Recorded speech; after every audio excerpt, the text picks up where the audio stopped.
Thanks for choosing this free Anfield Index podcast. If you'd prefer to listen to this or any of our other shows without adverts, then now's the time to check out Anfield Index Pro. With AI Pro, you can supercharge your entire listening experience. You'll not only get all of our podcasts without the ads, but you'll have them far faster with our quick publish feature available exclusively for subscribers.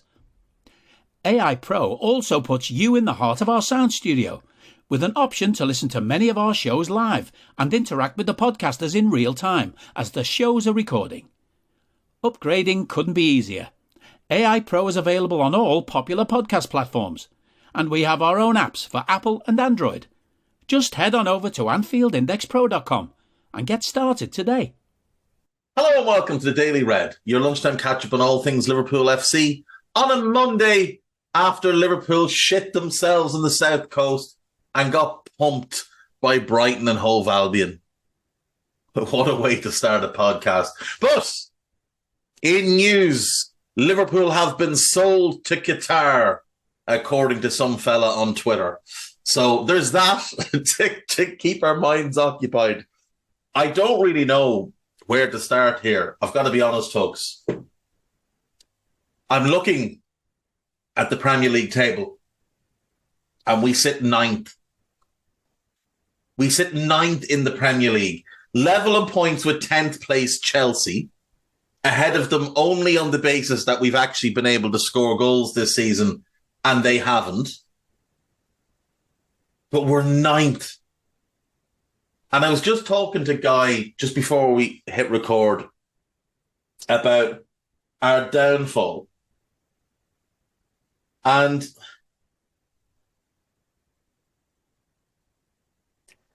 in 2019, we won the European Cup. We finished second in the league, 1 point behind City. And we were the best team in the world. We were. We were the best team in the world. Now, I know we won the league the following season and went on that insane run to begin the season, but I never felt that team was quite as good as the team the season before. For whatever reason, it just didn't feel as dominant in game. I didn't feel as assured every single game that we were going to win. But we were still a top 4 team in Europe that season. Maybe top 3, maybe top 2. I felt we left the European Cup on the table that season due to our failures in the transfer market that summer. After we won the European Cup, where we spent 4 million, I felt we left the European Cup on the table the next season. Because I felt like if we'd strengthened properly, we could have gone and retained it. Then we don't do enough again.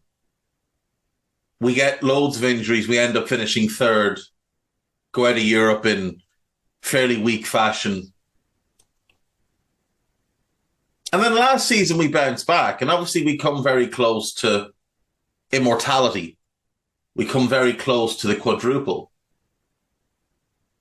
But again, last year's team didn't have that same feel, that same aura as the team in 18-19. This season, this team is unrecognisable. This is not the same group of players. But it is the same group of players. And that's the problem.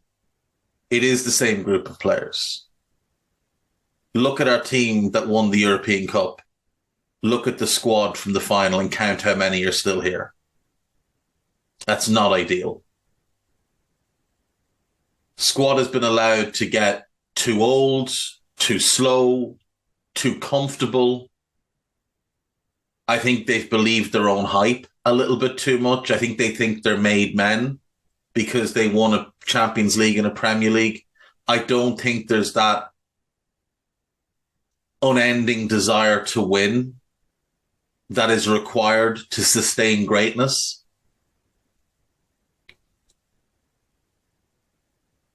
I don't think our manager is ruthless enough when it comes to his players, when it comes to his staff. I think he's allowed things to get stale. And I said it on Twitter after the game. When Alex Ferguson felt like something was going stale, he would do two things. He would get rid of an influential player and he would make a change to his coaching staff. But Jurgen won't do those things. He won't do them. Jurgen's own words are that he'll never force somebody to leave who doesn't want to leave. And unfortunately, that's fine if your aim is to just be good. If you want to be great, you can't be like that. If you want to be continually great, season after season after season, you can't act like that. That's why they didn't sustain the success in Dortmund. It's why we haven't sustained the success here. We're 9th in the league. And you look at that game on the weekend and I don't think you can blame Alisson for any of the 3 goals. Trent's body language and actions for their 3rd goal are embarrassing.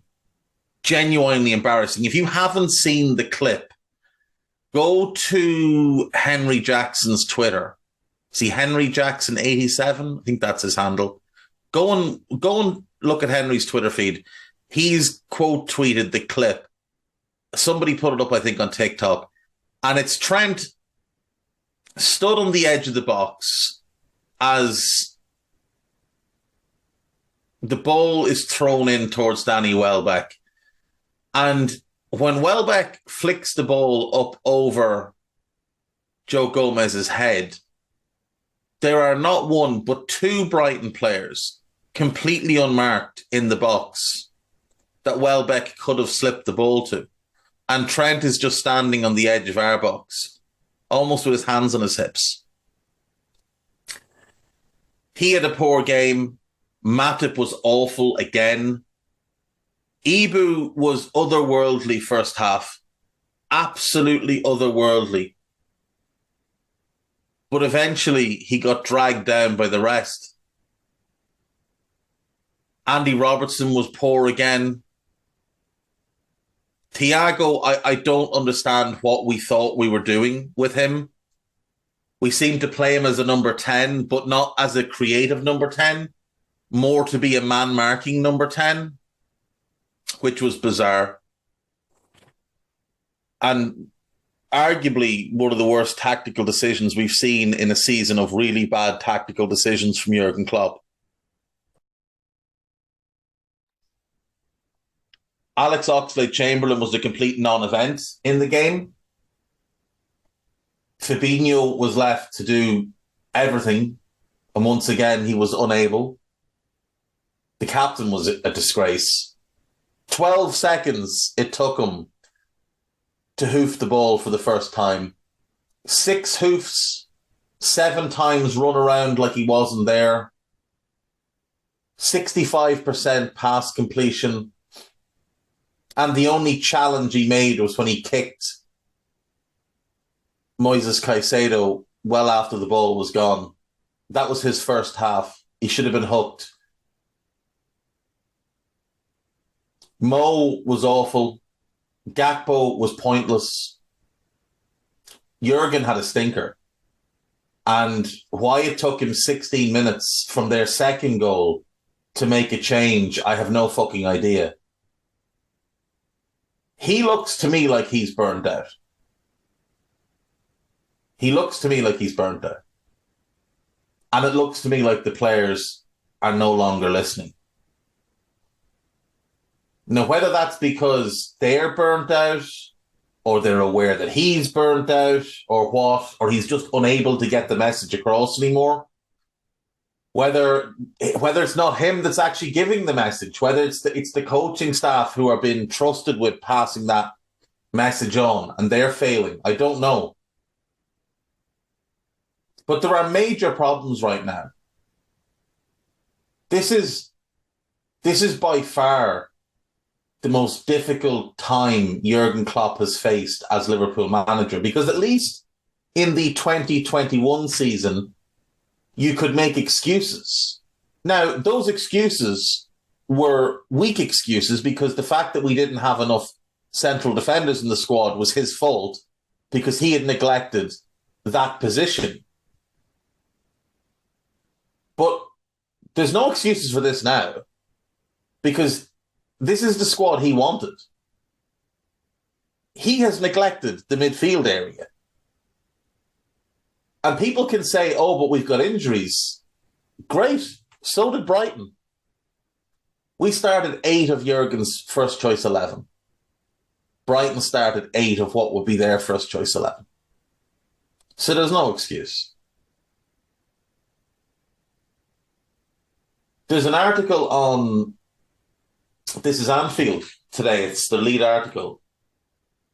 Liverpool have a fight on their hands, but do they have the stomach for it? And the question also needs to be asked, does Jurgen have the stomach for it? Because when he had this type of fight in his hands at Dortmund, he decided that that was enough for him. Saw out the season and left.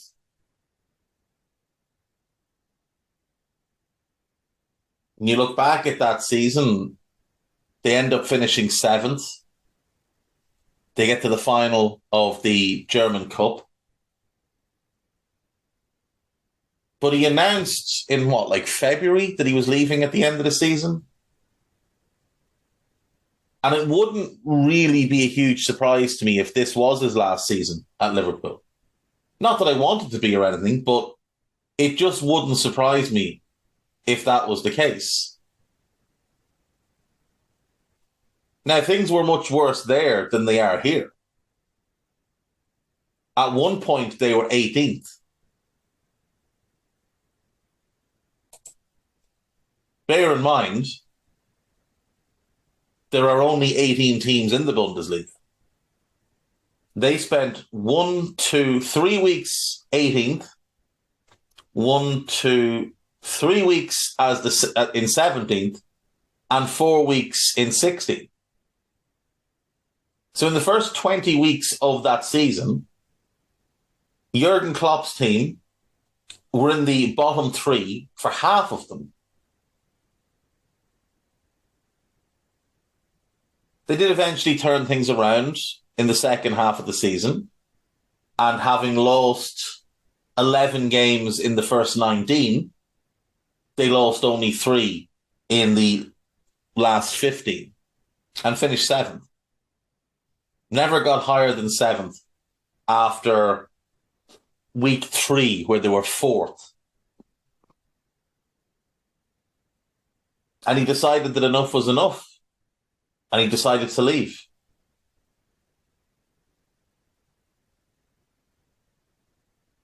Then, like with us, they got through the Champions League group stage, but they went out to Juventus in the round of 16. Like I said, had that cup run, got to the final, lost to Wolfsburg. This was coming off a season where they'd finished 2nd.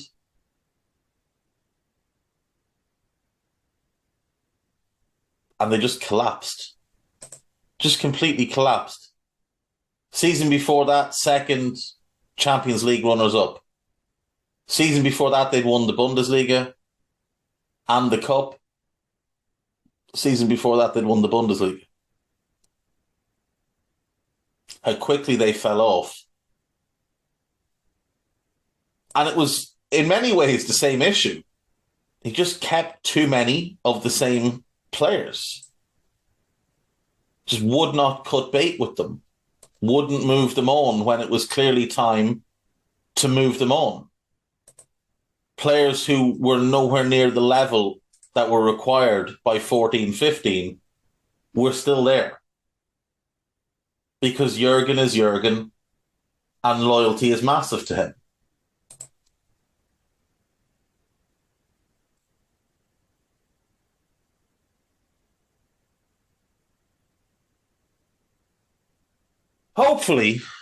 Hopefully, that defeat against Brighton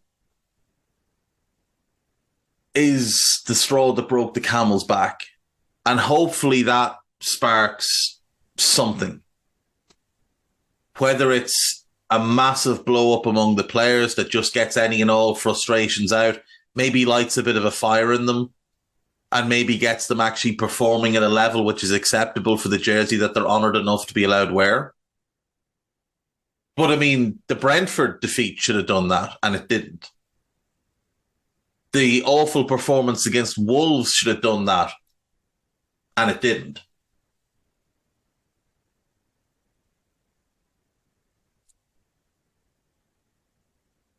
No point in talking about buying anybody in this month, because if we don't, it's on Jurgen.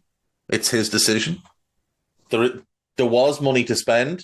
Maybe there's not enough money now to get who he wants, but you can't tell me that if you put the money we spent on Gakpo into the current pot, there wouldn't be enough there to get whoever it is you want. Why did we spend 37 million on Cody Gakpo when we clearly needed a midfielder? In fact, we needed 2 midfielders before we needed a forward player. You don't spend your entire budget on a forward player just because you have a couple of short-term injuries. You just don't. And Manu Kone or Manuel Ugarte or many others would have been available for that money. You could have bought 2 midfielders for what you paid for Gakpo. You could have bought Danilo, who's going to Forest for 16 million, and Alcaraz, who went to Southampton for 14 million and had money left over. But no. Forward players it is. Perish the thought somebody's feelings get hurt and they have themselves a big tantrum and go running to their friends in the media again. This is Anfield. Lifeless Reds and change now. Imperative the last word on Liverpool 3. Sorry, I wish. Brighton 3, Liverpool 0. Liverpool in big trouble with Brighton plan the definition of insanity. Manager genuinely believes Loney will play for Liverpool after latest assist. That's about Conor Bradley, who's having a cracking loan spell. Liverpool youngsters win tournament. Joel Matip once played as a teenager. Liverpool at really low point, but can't feel sorry for ourselves. They're the words of our fearless captain, who shat himself every time he had to make a tackle at the weekend.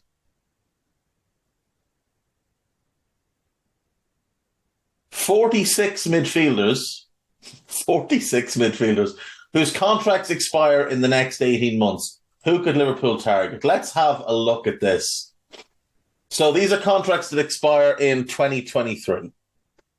Yuri Tielemans. I'm a big fan of Yuri Tielemans, but he's too slow, and he would just compound the issues that we currently have. Jorginho of Chelsea, no thank you. Thomas Lemar, I would take, but only if we were shifting to a 4-4-2. I think Thomas Lemar as the backup to Luis Diaz on the left wing would be really good. A very different type of player, give you a good alternative. And then you would have Darwin and Jota and Salah and Gakpo as your forward options. Darwin and Salah as the starters, Jota and Gakpo as the squad players. So I would take Thomas Lemar. N'Golo Kante, I mean, I love him, but he's 32 soon and his legs are starting to go. And while he's got, still plenty of ability, he's breaking down with injuries. So it'd be a no on him. Daichi Kamada, I do like, but if we were still playing the way we used to play, him as a false 9 type would be quite interesting. Konrad Laimer, he's a very good fit, but he is going to Bayern Munich. Adrian Rabiot, if he had a different mother, I would say do it, but his mother is an absolute nightmare to deal with, so no. Ilkay Gundogan's a wonderful player, but he's 32, soon to be 33, and just no. We need legs in midfield. Mahmoud Dahoud of Borussia Dortmund, who almost became the first big signing of the Jurgen Klopp era. And As a squad player, I mean, I wouldn't say no. Jefferson Lerman, no thanks. Maro Arambari, no thanks. Matthias Jensen, he's just not good enough for our level. Ilyas Skiri, he's decent, but no. Matthias Uribe, I mean, he'd at least kick people up in the air, so that'd be good. Manuel Lanzini's a no. Florian Grilic is a no. Good player, but injury prone. Mohamed El Neni, no. Dennis Geiger, no. Danny Ceballos, definitely not. And Dalar Kuzyev, no, you're all right, thanks. 2024, though, is interesting. Now, the first name here is Declan Rice. West Ham have an option to extend his contract until 2025, and he's a no regardless. Mason Mount, you'd absolutely take at Liverpool. There's no question you take Mason Mount. Sergei Milinkovic-Savic, I love, but unless we had two players in midfield to do all of the running and we could let him go and be a more attacking, almost number 10, I just don't see it. James Maddison, the same, really talented player, but he's a 10. Or you could play him on the right of a 4, which could be quite interesting. But again, you'd need to have two really solid central midfielders who could cover a lot of ground and do all the dirty work. Thomas Souček, no thank you. Kovacic, he's 28 now, which means he'll be close to 30 then, so no. Great player, though. Zielinski, I do like, but again, he'll be near 30. Ruben Neves just doesn't fit. Like, he's a tremendous player, but he's another one that can't run. He's slow. He's got all the passes you want, but like, we don't play that brand of football. Now, maybe we could, but I don't know. He wouldn't surprise me, let's just say that, because if somebody's making the decisions for Jurgen, then it wouldn't surprise me. Wilf Ndidi, a couple of years ago, he would have been a no-brainer, but he's always injured now, so no. Çalhanoğlu, no. Granit Xhaka, no. Julian Brand, no. Guido Rodriguez, if we were looking to bring in somebody now to just shake things up a bit, he wouldn't be a bad fit, but by then he'll be 30 and no. Loftus-Cheek, no. Amrabat, maybe. Yusuf Fofana, he's an awful World Cup, but he is a good player. Jibril Sow's decent. Kondogbia, no. Cristante, no. Florian Neuhaus, no. Olhin Sanchez, no. Or maybe. Koke, no. Philip Billing, no. Sander Berge, I mean, if he was your sixth midfielder, you'd be all right, but other than that, no. And Emre Can, who, isn't he going to Benfica? I think he's going to Benfica. I mean, Mason Mount is the only absolute yes. Because, like, if I take Kovacic now, but Chelsea wouldn't sell him to us, I think Zielinski at this point would be a bad move because I think he'd want massive money. We can't have any more silly contracts on the books. We've already got one. Jurgen wants to hand out another. I'd take Amrabat. I would take, you take Amrabat, you take Fofana. Mount would be really interesting. In a 3 or on the right of a 4, narrow, not a right winger, like narrow, tucked in, playing in the half space with the left winger holding the width and Mo playing in a front 2 but drifting out onto the right side, a little bit like what Henry used to do on the other side when he played up front with Bergkamp. Yeah, it's not great. Not a great list. But anyway, we move on. Our Qatari owners are going to buy everybody anyway, so it's fine. Jurgen Klopp already has a solution. No, he doesn't. For Jurgen Klopp, replacement options named as Liverpool manager job safety update issued. I do hope this update is Fabrizio Romano, because that's as if the guy has any fucking clue what's going on. These aren't good times. The spoofer Fabrizio Romano confirmed. He doesn't confirm anything. He hasn't got a clue what's going on, but everybody knows Klopp is not under threat. Everybody knows that. He's the most secure manager in world football.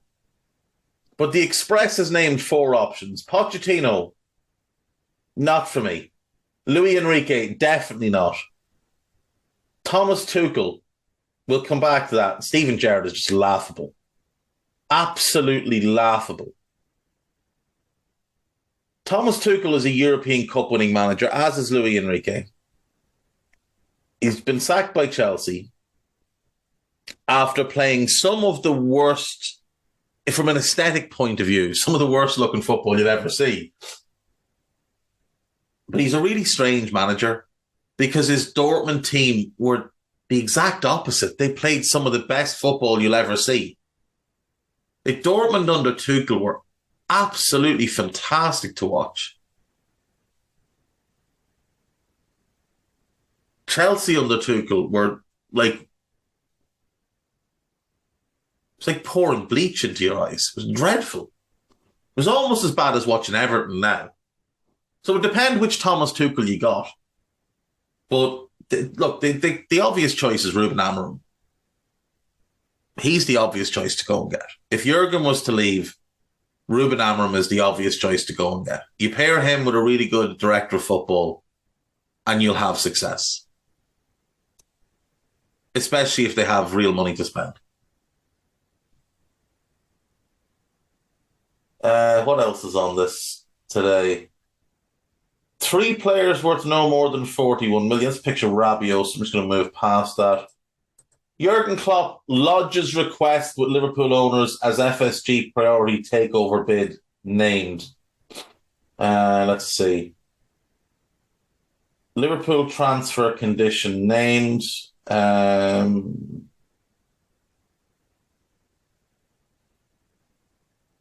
It's just about players that get loaned out. Jurgen Klopp has made a request of the owners for a new midfielder. That's according to Rudy Galletti. I mean, Rudy Galletti's another spoofer. He's another one like Romano and Jacobs and all these other idiots. They work for people like Give Me Sport and Caught Offside because no real outlet will touch them because they're morons. FSG takeover targeted as priority. This is about the stuff from Qatar. So the Anfield Talk had an exclusive yesterday. This is where much of the chatter came from. Qatar are giving priority to the acquisition of Liverpool Football Club and are seriously interested, but the deal is not complete at the present moment. We'll see in the next few days. So there's an account on Twitter called @Qatari, and it's this Qatari journalist. And there's varying degrees of belief in whether he's as well connected as he portrays. But he apparently is the one that's given this information to the Anfield Talk. They've run with it. We'll see what happens. We'll see what happens. I did note, though, that Sam Wallace, writing in The Telegraph, said that a formal bid is expected in February. And that's very interesting. Because if there's going to be a formal bid, you would imagine there's been an informal bid and potentially the framework of something has been worked out and agreed on. But again, who knows? Now, there is the issue of PSG because Qatar already own them. And to my knowledge, and I could be wrong, but to my knowledge, if Qatar were to buy Liverpool, they could go about it in one of 2 ways. They could either buy the club using a slightly different vehicle than the one that owns PSG, or they could buy the club using the same vehicle and then they would have about roughly 18 months to dispose of their ownership in PSG. Now, they could do that in a couple of different ways. Obviously, they could sell the club, or they could sell the club and just basically transfer it to a different entity within their own organisation. But yeah, I mean, I don't know. Who knows? Who knows what's going on? But if you're asking me, am I willing to put aside my distaste for state ownership? Absolutely. Because how else are we going to compete? Can't compete anymore. This is what football's become. The Premier League is becoming an arms race. You've got the Saudis in Newcastle. You've got Abu Dhabi with Man City. If it's not us, it'll be United. And then we can say farewell to them as well because they'll take off from us. Todd Bowley has spent 500 million quid on players since taking over in May. We will get left behind. We will get left behind. And worse than the Qataris buying United would be the Qataris buying Spurs. Because United make so much money anyway that even under a normal owner, they'd be fine. So a few new articles up on AnfieldIndex.com. There's a couple about Brighton. Give those a read. I have a piece that went up Saturday morning entitled Liverpool Must Address the Midfield Now, Risk Writing Off the Season. There is a couple of new podcasts. There is a Scouser Tommies, Tony Evans, Jim Boardman, and Jay Reid. There is Post-Match Raw. There is the Nina Kauser Show. And there is a new Scouted that went up, I think, yesterday. So give all of those a listen. And that'll do me for today, folks. I'll see you all tomorrow. Bye-bye. We hope you enjoyed listening to this Anfield Index show. Please be sure to subscribe to our channel so future podcasts find their way to your device automatically. There's nothing quite like fan engagement, and we'd love to know what you think of anything discussed on this show. The best way to get in touch is over on our free Discord community, where both podcasters and listeners debate the hottest LFC topics 24/7. Sign up free now at AnfieldIndex.com/Discord. You won't regret it. You can also follow us on Twitter at Anfield Index and find us on Facebook by searching for Anfield Index. Oh, and before you go, we'd love it if you could leave us a 5-star review on your favourite podcast app. It only takes a couple of seconds, and it means the world to the people who create these free shows.